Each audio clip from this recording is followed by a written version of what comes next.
قصة واحد البطريق اللي خلى السوشيال ميديا كامل انها تهدر عليه وانه يحفز بزاف ديال الشباب من اجل المغامرة والاستكشاف. بطريق ما اختارش انه يكون مع القطيع ديالو ويتبعهم، اختار انه يستكشف الجبال بوحده. الفيديو قديم، كان في 2007، عبارة على وثائقي لواحد المستكشف وعالم، العالم فيرنر هيرزوغ، عالم الماني ومستكشف الماني كيقوم بتصوير افلام وثائقيه.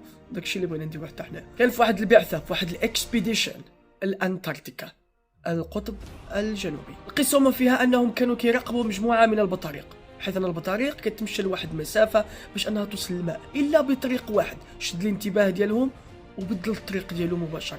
العالم كيقول حتى واخا بغينا اننا ندخلوا وناخذوا البطريق نرجعوه للمجموعه ديالو ما غيتبعهمش، غادي يكمل الطريق ديالو للجبل. ولكن علاش؟ نخليكم تشوفوا هذا الفيديو وغنحاول نعلق عليه بصوتي.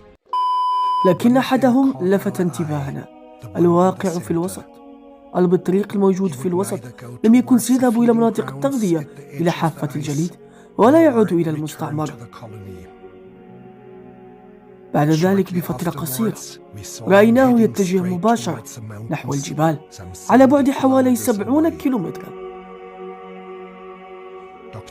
أوضح الدكتور إينلي أنه حتى لو أمسك به وأعاده إلى المستعمرة فإنه سيتوجه مباشرة إلى الجبال مرة أخرى.